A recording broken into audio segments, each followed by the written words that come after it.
Assalamu alaikum. Shin ana sa ka a group a WhatsApp ba tare da izinin ka ba? Wato kawai sai dai ka tsinci kanka a cikin wani group wanda wasu babu da'a a cikinsa?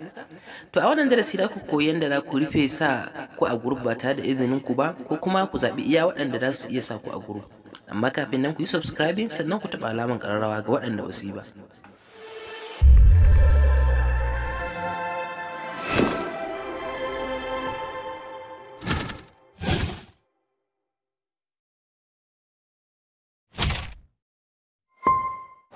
To yanda za ka yi ka zaɓi iya mutanen da za su na sa ka a group, ko kuma ka rufe kowa ma kar ya sa ka a group saboda yana damun ka, wato baka yi auni ba, baka ba da umarni ba, kawai mutum sai ya sa ka a cikin groups na WhatsApp wanda abun yana damun ka.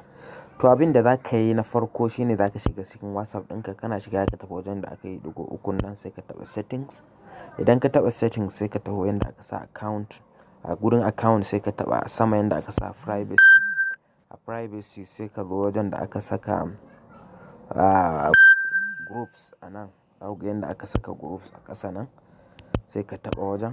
To a nan da ku ga everyone, wato mutum ko da yana kan contact ɗinka ko da baya cikin contact ɗinka zai iya saka ka a group. Shine kamar yadda kuka gani an rubuta a saman nan, who can add me to a group, to group. Who can add me to groups. To a nan gurin idan ka zaɓi my contacts na biyun nan, shine duk wani wanda yake cikin contacts ɗinka wanda kake da number sa zai iya adding ɗinka a group. Idan kuma ba ka so, kana so ka zaɓi iya mutanen da za su iya saka a group ne, ko kuma ka rufe ma ba wanda ya isa saka, sai ka zo ka zaɓi na ukun nan, wato my contacts except.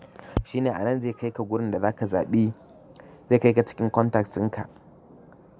Za ka zaɓa duk wanda kai makin ɗinsa haka, to ka cire shi. Duk wanda kai makin ɗinsa ka cire shi, ba zai iya saka a group ba.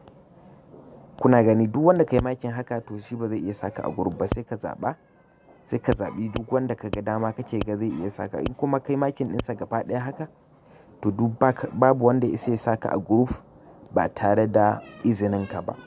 Da fatan kun ji daɗin wannan tutorial. In kun ji, da Allah ku yi subscribing a channel ɗin. Idan ba ku yi subscribing ba, to da na gode. Ku yi liking na bidiyon kuma ku yi sharing ga 'yan uwa da abokan arziki. Na gode, sai mun haɗu a bidiyo na gaba.